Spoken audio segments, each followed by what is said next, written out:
Muchas gracias, Estefanía, muchas gracias, Danger y Zoé, por ese rap tan potente.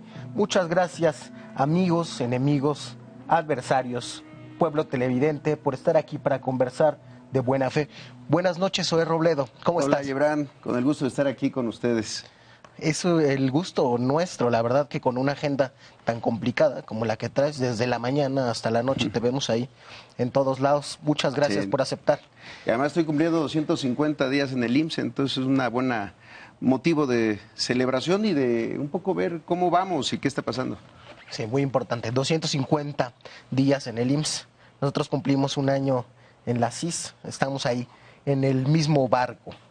Quería empezar por hablar de la falta de entendimiento, de lo que yo digo que es una ceguera ilustrada, voluntaria. Se habla de los programas sociales de AMLO, de los programas clientelares, y se dice que los pobres irremediablemente tendrán a ser leales electoralmente y que la tirada es esa. Hay un cálculo, incluso que hizo María Amparo Casar. Si sacamos el número de beneficiarios de programas sociales y damos por hecho que todos ellos van a votar en las próximas elecciones, tenemos que esto es un proyecto de instauración de un régimen autoritario, hegemónico, o lo que se quiera. No se quiere ver que la universalidad es lo contrario a la clientela. Sí. ¿Tú cómo lo ves? Bueno, primero que eso es tan falso como simplemente pensar que si fuera así, pues el PRI hubiera ganado las elecciones, ¿no? Si tenían programas de transferencia directa no condicionada, muy mal organizados, por cierto, que no generaron ningún movimiento de indicadores de desigualdad, ni siquiera de pobreza en algunos casos. Entonces, bueno, yo creo que es una falacia frente a la posibilidad realmente de construir un régimen de derechos sociales, que es lo que está pasando en realidad. Sí creo que el tema de la salud universal, pero no solo la salud, la seguridad social universal es una de las grandes oportunidades para construir esa otra ciudadanía que está pendiente aún.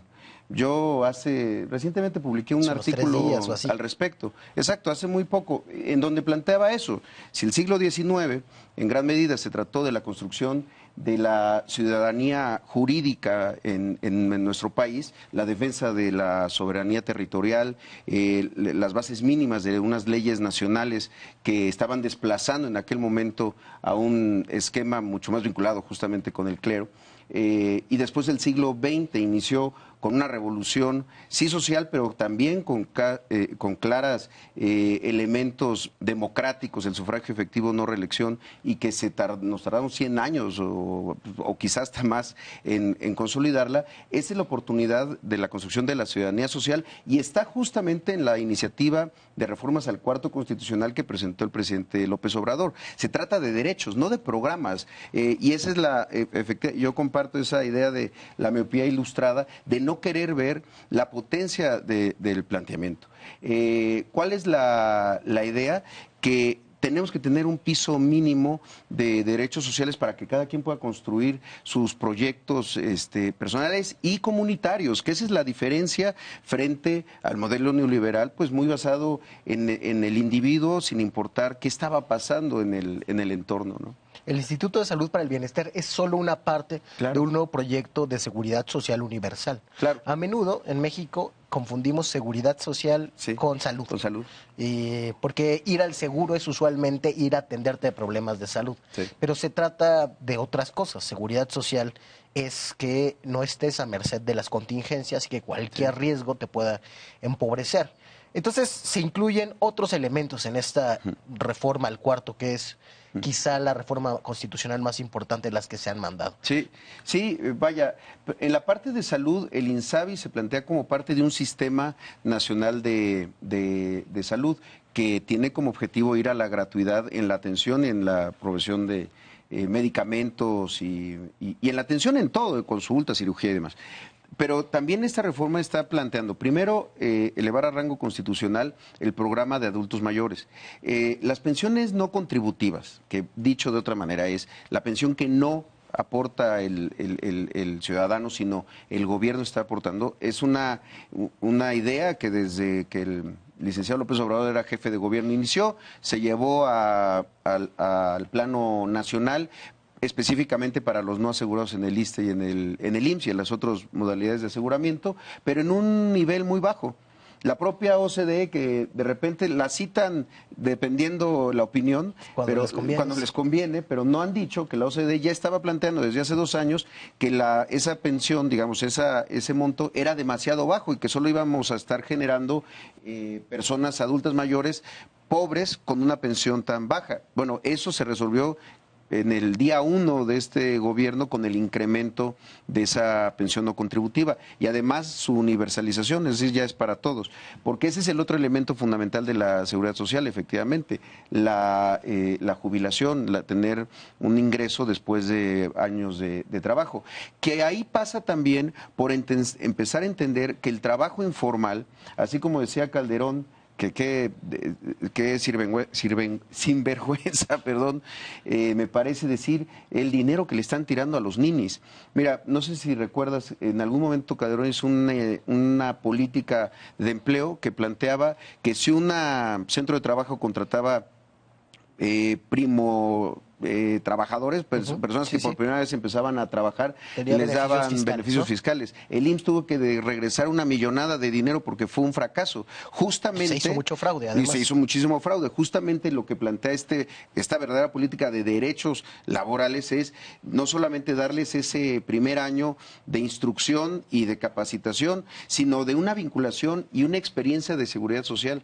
Recientemente hubo un caso terrible en Oaxaca de un joven que estando en horas de trabajo en el centro de trabajo, que era un municipio, tuvo un accidente. Si no hubiera tenido seguridad social, si no hubiera tenido la atención de los médicos del Seguro Social, simplemente no lo hubiera librado. Y la libró gracias a esa modalidad de aseguramiento, producto de un decreto presidencial que hoy permite que les demos servicios de salud a todos los jóvenes construyendo el futuro.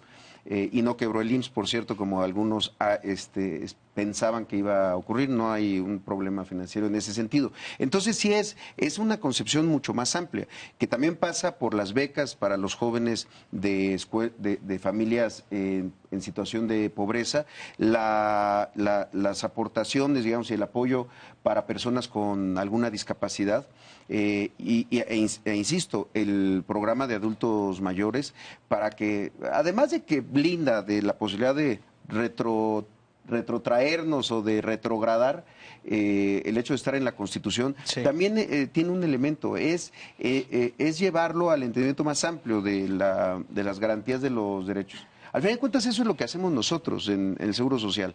No es un tema exclusivamente de medicamentos, de pensiones y demás. No, es de garantizar derechos para los asegurados, para sus familias y desde luego que esto se pueda empezar a ampliar para todos los mexicanos. Sí, a mí siempre que me dicen todo lo que hace el seguro, y sobre todo lo que hacía antes, porque hacía muchas más cosas, siempre me acuerdo de la unidad de independencia, ¿no?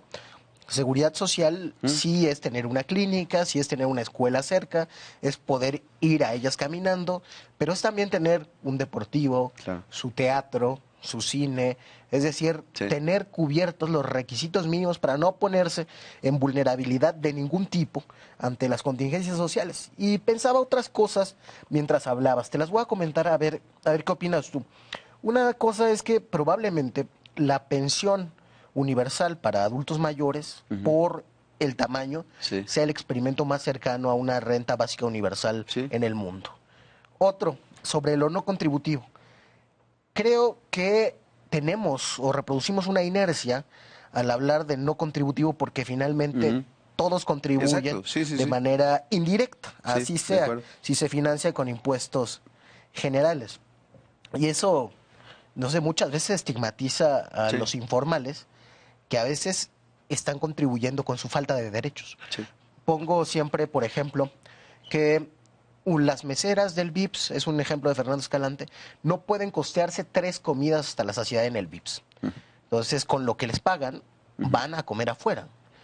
Los de afuera no están constituidos como empresa y no pagan impuestos, pero tampoco tienen acceso a la seguridad social y solo así pueden ofrecer esos precios que se inserten en ese mercado para los trabajadores formales más precarios. Entonces, es una especie de impuesto biopolítico a la pobreza.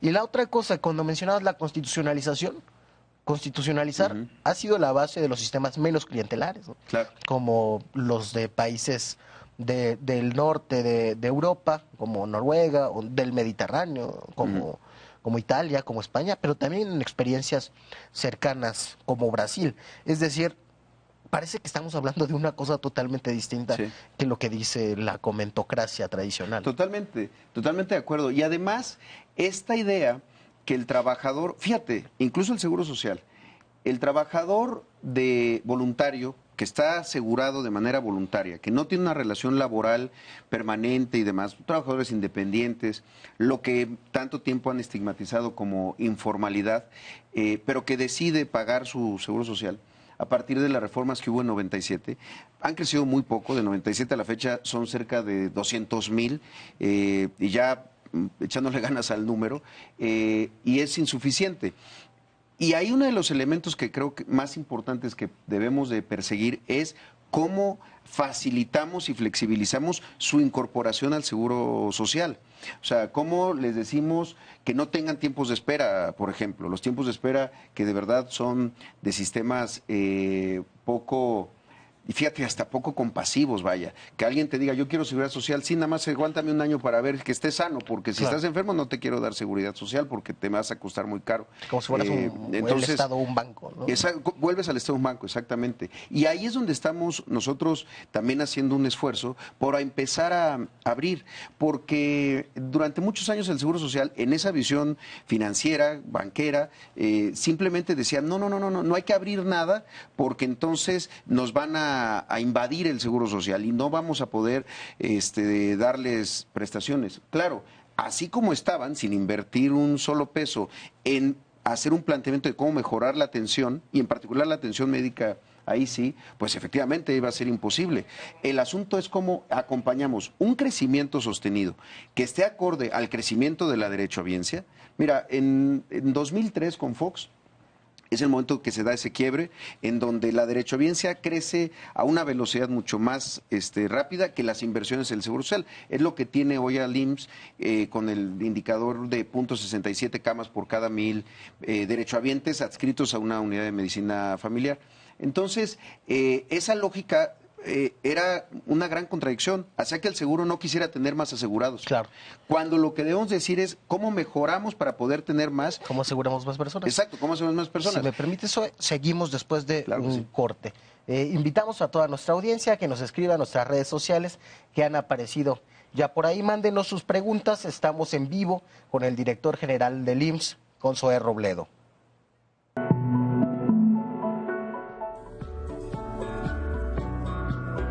Gracias por seguir con nosotros.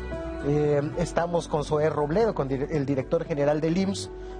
La plática está muy interesante. Hay algunas preguntas de quienes nos ven, estimado Zoé. Comenta Carlos Dueñas que probablemente podría mejorarse la atención del INSABI y eficientar recursos con educación preventiva en materia de nutrición, ejercicio, etcétera. Y pregunta Renato González desde Barcelona si es posible combatir a las prácticas dañinas de la industria farmacéutica desde el Estado Nacional. Sí. Y si se va a castigar a PISA o qué se hace con esas cosas que quedan a la luz nada más, pero ante las que parecemos impotentes como pueblo. Sí, pero de lo primero yo te diría que estoy convencido que no hay un sistema de salud en el mundo basado en lo curativo que pueda ser eficiente. Todo el mundo, y creo que nosotros también, y sobre todo desde el programa IMSS Bienestar, que nació como IMSS Coplamar hace 40 años, su sustento es ese, la atención integral a la salud desde lo preventivo con la incorporación de la acción comunitaria, es decir, el derecho a estar bien, el derecho también a involucrarte en las decisiones de salud. IMSS Bienestar afortunadamente en 19 estados sigue vigente y gran parte del modelo de atención integral a la salud del nuevo INSABI está basado en IMSS Bienestar y trabajamos de manera coordinada y paralela. En donde... el famoso maíz. Exacto, el famoso maíz, exactamente, que además lleva así desde hace 40 años, que Y fue la funciona. respuesta mexicana a la Convención de Alma-Ata, que decía, si estamos pasando de enfermedades infecciosas a enfermedades crónico-degenerativas, no transmisibles y demás, hay que entrarle a la prevención. Y sí lo hace así en las zonas rurales donde está. Y es un programa de una contribución diferente, es decir, Exactamente. es el programa de voluntariado más grande del país, quizá el Es más así. exitoso. Sí, sí, sí. Además, con una prima, digamos, si se pudiera ver así, si dividimos lo que cuesta con las personas que atienden, mucho menor a la del seguro popular, que es en primer y segundo nivel. Y si era el programa más efectivo, ¿por qué no, en vez de inventar el INSABI, se le dieron muchos más recursos al IMSS Bienestar? Sí, no, yo creo que una parte tiene que ver con que IMSS Bienestar no estaba en todo el país, está solamente en 19 estados, vaya, es la mayoría. Pero la clave es que, te pongo un ejemplo, Chiapas, que hay 10 hospitales, Oaxaca, que hay 9, Michoacán, que hay 7 hospitales rurales de IMSS Bienestar y un número muy importante de unidades médicas rurales, la operación es desde IMSS Bienestar en primer y segundo nivel. El problema es el tercer nivel, que en IMSS Bienestar no existe, y se referenciaba a los sistemas de salud de los estados, que es donde está entrando el INSABI. Pero ahí hay una comunión, digamos que perfecta, porque la otra opción era... Se van a ir trabajando juntos. Estamos trabajando juntos todo el tiempo. Ahora, de lo otro que decían de las farmacéuticas, yo comparto que debe de haber una acción de Estado. Y mira, las farmacéuticas empezaron a crecer y a crecer, a crecer en otras partes del proceso que lleva a una persona a llevar una receta a una institución de salud pública y recibir un medicamento.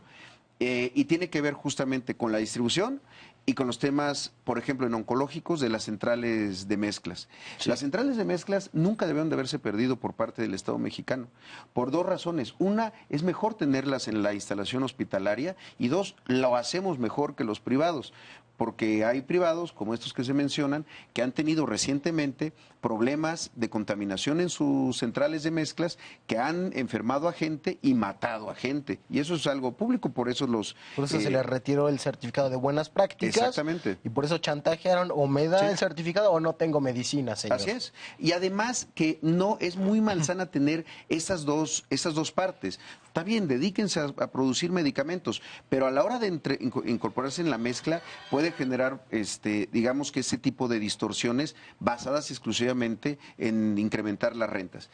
Además, el tema de la distribución, lo mismo. Mira, un país como el nuestro, vulnerable a desastres naturales, porque pues, lo somos, con dos fronteras, una de ellas, la del sur, pues muy porosa, con todo el litoral, que también es una tercera frontera, porque pues estamos pues muy vulnerables a cualquier tema epidemiológico y demás. Nunca debimos de haber perdido capacidad a la hora de distribuir. Y hace 25 años, pues simplemente se decidió que no era vocación del Seguro Social distribuir medicamentos. Me parece algo verdaderamente terrible. ¿Cuál es el asunto? Que tenemos que actuar de inmediato y seguir construyendo capacidades institucionales para enfrentar cualquier situación.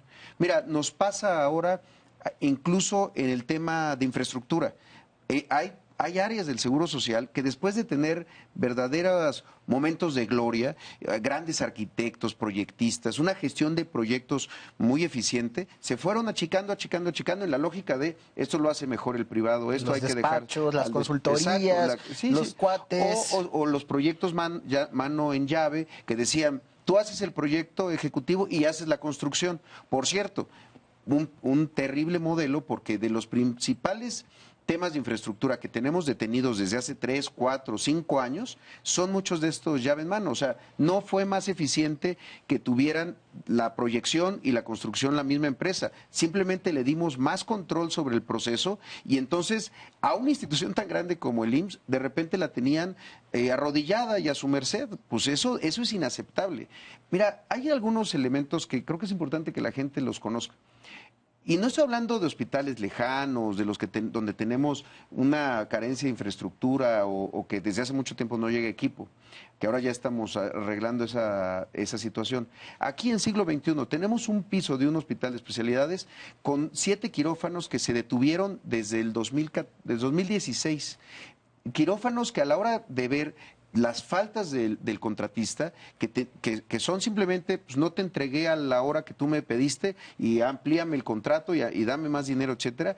Cuando queremos ir en contra de ellos con un caso y judicializarlo, no tenemos ni la forma a veces de poder constituirlo porque no se tenían los elementos suficientes para la supervisión de la obra. Es que además muchos instrumentos en el entramado legal se hicieron a modo de ese régimen. Por ejemplo, la ley de adquisiciones es totalmente favorable a muchos contratistas para que incumplan los contratos y no tengan pérdidas económicas. Es correcto, o sea, ahí empezaba, o sea, la semilla de la manzana envenenada estaba ahí en disposiciones legales, a veces hasta normativas, que se pueden cambiar de manera muy simple, pero cuando uno va desentrañando, llega hasta ese punto donde dices, bueno, pues aquí estaba el truco, ¿no? Hay muchas críticas que se han hecho al IMSS desde su fundación. Gómez Morín decía que iba a dejar atrás a los más vulnerables, y puede ser que sí lo hizo. Pero hay otras que han ido evolucionando con el tiempo sobre su burocratización, la corrupción y la politización excesiva de algunos lugares del instituto. Ustedes han emprendido un proceso de reforma que por lo menos ha tenido como un momento estelar en la designación de los nuevos representantes del instituto en los estados. Cuéntame un poco de eso, por favor. Bueno, a ver, en 2018, en noviembre, hubo reformas a la Ley Orgánica de la Administración Pública Federal que planteaba que ya no iba a haber delegaciones, que iba a haber un delegado en cada estado con oficinas de representación de las dependencias. Eso no alcanzaba el Seguro Social, pero no significaba que no nos alcanzara, que no nos moviéramos hacia un modelo similar o incluso, vaya, diferente en términos del método de selección. ¿Qué es lo que hicimos? Algo además que yo creo que debe haber ocurrido hace muchos años. Yo digo que fue una amputación del dedo del director general, porque antes era el elemento a decidir, era aquí aquí esta. Estaba lleno de parientes de políticos del gabinete. Y muchas veces con mucha presión por parte de actores políticos, entre los gobernadores, quien fuera, que decía, oye, aquí el delegado del Seguro Social. Mira, una cosa que puede ilustrar mucho, había diputados federales que después de ganar una elección o de lista nacional, pedían licencia para irse de delegados del Seguro Social, o senadores, en fin, eso era un cargo de mucha relevancia en el ámbito local. Entonces lo que hicimos fue, a ver, no vamos a hacerlo de manera discrecional, vamos a privilegiar tres cosas. Primero, la capacidad técnica del personal de salud, y esto implica médicos, enfermeras, médicas y enfermeros también. Segundo, que sean del Seguro Social, que tengan 10 años mínimo de trayectoria, de experiencia en el Seguro Social y en cargos directivos, que ya hubieran sido directores de un hospital, jefes de prestaciones médicas de una delegación, o que ya hubieran tenido ciertos niveles tanto de manejo de personal como de presupuesto. Y la última, que era la más importante, la lealtad a la institución. A mí no me interesa que le sean leal al director general, me interesa que le sean leal al IMSS, que ellos no quieran mancharse las manos porque su carrera, su trayectoria la quieren, en su vida profesional la quieren hacer y terminar en el instituto. Y quitar el elemento político como el elemento discrecional que le cerraba la puerta a mucha gente muy capaz. ¿Por qué hablo de la lealtad a la institución? Porque después de hacer un examen que además lo hicimos de la misma manera como se hace el examen nacional de residencias médicas, aunque no era un examen médico, era un examen sobre los temas de la delegación. Fíjate, hicimos una cosa interesante, un ensayo que presentaron, que escribieron ahí mismo y que tenía que ver con su visión de qué quieren hacer, por qué los motivaba a intentar ser jefes de la oficina de la representación, y queríamos buscar que estuvieran vinculados a los derechohabientes y a la protección de derechos. Eso era lo que buscábamos con el ensayo. Se hicieron entrevistas y demás. Y ya que teníamos a estas personas, a los 35 y las 35 mejores, porque además es paritario, van a ser 18 hombres y 17 mujeres, de los 35, porque pues, hay 3 estados donde hay 2 delegaciones, insaculamos como dice el presidente, para no decirlo, lo sorteamos, y sorteamos la ubicación. El día que llegaron al Consejo Técnico, todos y todas, ni ellos ni yo sabíamos a dónde iba a ir cada quien. Ahí, con los niños gritones, porque además queríamos que fuera algo muy, muy transparente, fueron sacando las bolitas y decían, esta persona va a este lugar y así. Así ya no tiene intereses en común ni con el gobernador, ni con el partido local, ni con la mafia que vende material de curación. Exacto, medicinas, ni con sí, exactamente. Nadie. Entonces, ¿qué es lo que creemos que puede esto mejorar? Primero, son todos médicos, son todos personal de salud, también enfermeras y enfermeros, porque conocen muy bien que sí es prioritario, no se dejan, no se dejan espantar con se nos va a acabar tal medicamento o con algún elemento, saben de la operación del instituto, pero sobre todo desde la óptica de las prestaciones médicas. ¿Por qué quisimos enfatizar ahí? Porque ahí tenemos los problemas más grandes, porque ahí tenemos los tiempos de espera prolongados para una cirugía o para una consulta especial, que también estamos haciendo otras cosas. El tema de las unidades médicas de tiempo completo, que acabamos de abrir nuevas plazas solamente para ese programa, cerca de 8,000 entre médicos, médicas y enfermeras. Ahorita regresamos al tema de la atención médica, sobre todo en primer nivel, si nos da tiempo, pero me gustaría pedirte una mirada de conjunto. Sí. Ahí es todo un sistema de bienestar en el que está el IMSS, está el INSABI, están las prestaciones de pensiones, de becas educativas, de becas a personas con discapacidades permanentes. Un sistema de bienestar general que se plantea en la reforma al artículo 4 constitucional, que además retoma demandas viejas del PAN, como eso de contribuir monetariamente a los más pobres, y también del Partido Comunista, como el salario estudiantil que pasó al gobierno de la Ciudad de México por vía de Pablo Gómez a Marcelo Ebrard y que ahora está en el programa de becas. Es decir, un poco un programa de urgencia nacional. Y se ha visto la mejoría, por lo menos en una encuesta, en el Universal, en otras que han salido en el Financiero. Se dice que el 48% de los mexicanos dice estar mejor con este gobierno, económicamente. Pero hay una que me llamó más la atención. Una empresa llamada Empeño Fácil hablaba de cómo ha incrementado sus ganancias en la región porque la gente va a empeñar más las cosas. Excepto en México, donde el empeño está disminuyendo. Es decir, ha cambiado cosas muy tangibles en la vida de mucha gente, como de la mitad de la población por lo menos. Pero es el principio de lo más fundamental, que la gente tenga derecho a la subsistencia y a no empobrecerse con cualquier enfermedad. ¿Qué falta? ¿Hacia dónde? ¿Qué tenemos que pensar en la vivienda, agua y saneamiento? Mira, yo sí creo que hay como por lo menos 3 elementos. Primero, a mí me parece que otro de los indicadores muy, muy relevantes de esto es el tema del salario mínimo. O sea, el incremento del salario mínimo para los trabajadores empujó el salario base de cotización, es decir, el promedio del salario de los trabajadores registrados en el Seguro Social. Un 8%, ¿verdad? No, un poco menos. Es que es 8% si consideramos el incremento del norte del país. Y entonces en el promedio sí está por ahí. Pero ya considerando todo el país es casi 7%.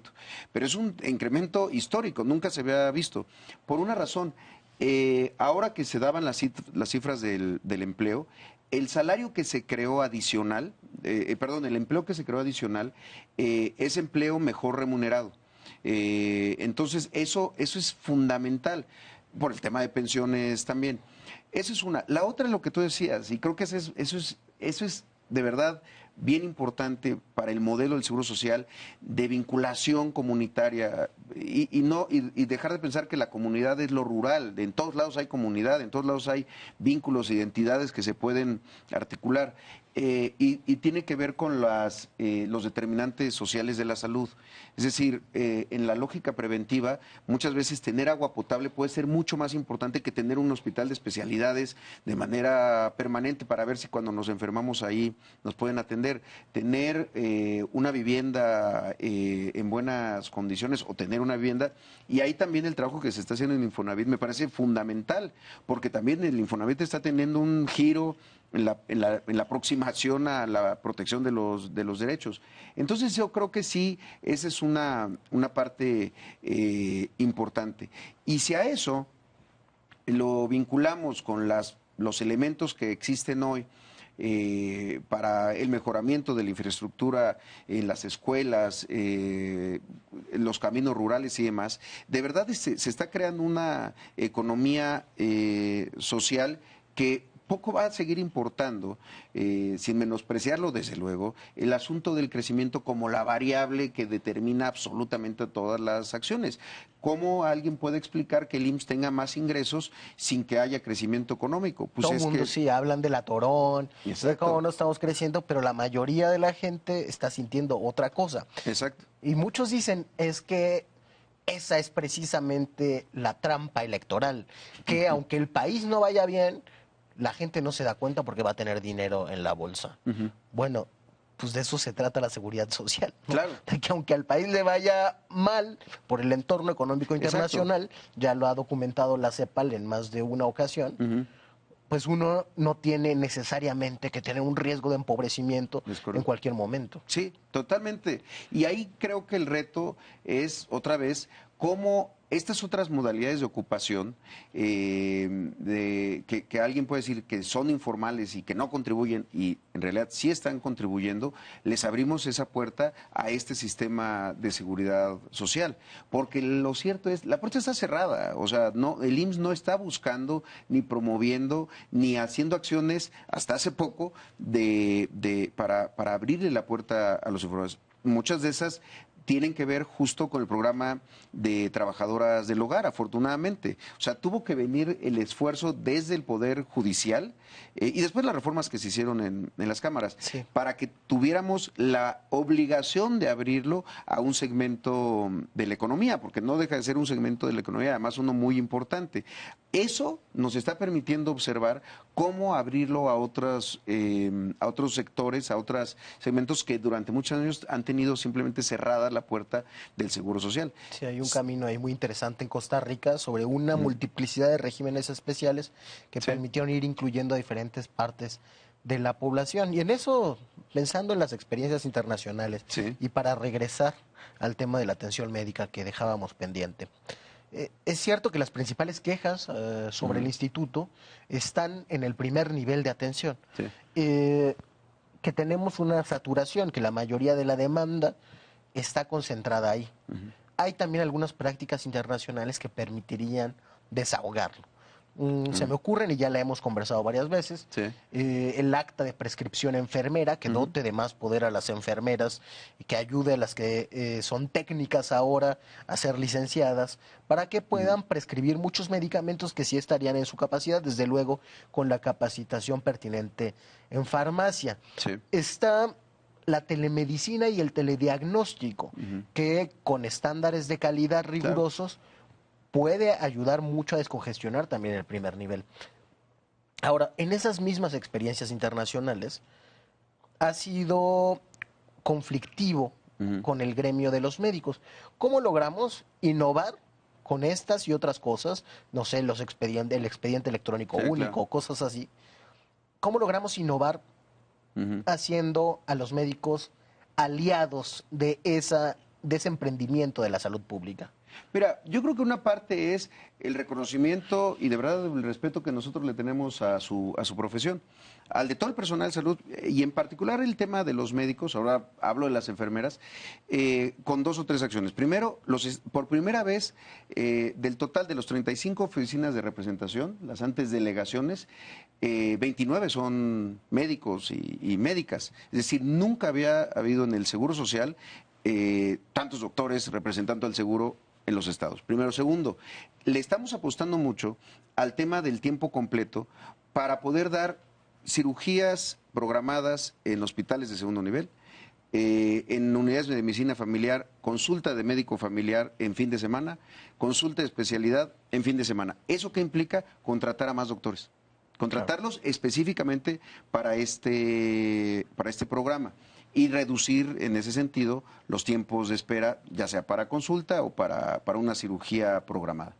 En ese mismo sentido, uno de los elementos, por ejemplo, que estamos planteando es la admisión continua 24 horas en todas las unidades de medicina familiar. Eso va a llevar tiempo, pero tiene que ver con que son urgencias que no son quirúrgicas o que se pueden resolver en el primer nivel y que ya si algo se complica, pues lo mandas al segundo. ¿Qué es lo que tienen las áreas de urgencias de los hospitales del IMSS saturadas? Entre otras cosas, pues que está en una cama alguien que tuvo un accidente terrible y al lado un niño con laringitis. Entonces, Sí. ese niño quizás lo pudimos haber atendido si tuviéramos abierto la atención médica en absolutamente todas las unidades las 24 horas. Eso implica más doctores. O sea, nosotros la VAC con el gremio estamos en un diálogo permanente. Tuvimos una buena negociación, que les digo que no es negociación, es un acuerdo sobre el contrato colectivo de trabajo en la lógica de cómo tenemos que crecer en este programa de tiempo completo. Simplemente un ejemplo. Hicimos una serie de acciones desde agosto con las unidades médicas de alta especialidad, nuestro tercer nivel, las UMAES, las que están en Centro Médico Nacional, en siglo XXI, en La Raza, en Occidente y demás, para que les llegara equipo que llevaban en algunos casos 10 años, 15 años solicitando. Equipo, estoy hablando de lámparas en los quirófanos. De lo más básico. Que eso, pedirle al personal que le eche ganas, que se esfuerce, que se ponga la Y no camiseta, contribuir. pero no le estamos contribuyendo en cosas que además no nos están viendo para ellos, sino para poder hacer mejor su trabajo. Pues sí, me parece que es una forma muy de una gran simulación. Eso lo empezamos a hacer el año pasado y este año, sobre todo en diciembre, ahora en enero, está llegando una cantidad de equipo que les va a permitir hacer mejor su trabajo. O sea, sí creo que hay que ir a la par. Soy Robledo, algo que quieras añadir porque nos va a comer el tiempo. Bueno, felicitarte de verdad, Gibran, porque este tema, el de la seguridad social, desde luego, además como secretario general de ASIS, es un tema que atiendes diario, pero además ponerlo en la agenda. Muchas veces siento que no se hablaba del IMSS porque solo se hablaba de los problemas y no los hacemos a un lado, simplemente los diagnosticamos y estamos poniendo soluciones en la mesa. Y creo que tiene que ver con un asunto de fondo. Así como el cambio de régimen para el gobierno, pues es el cambio de rumbo del Seguro Social a las razones de su origen. Muy bien, seguiremos conversando sobre ello. Muchas gracias, Zoe.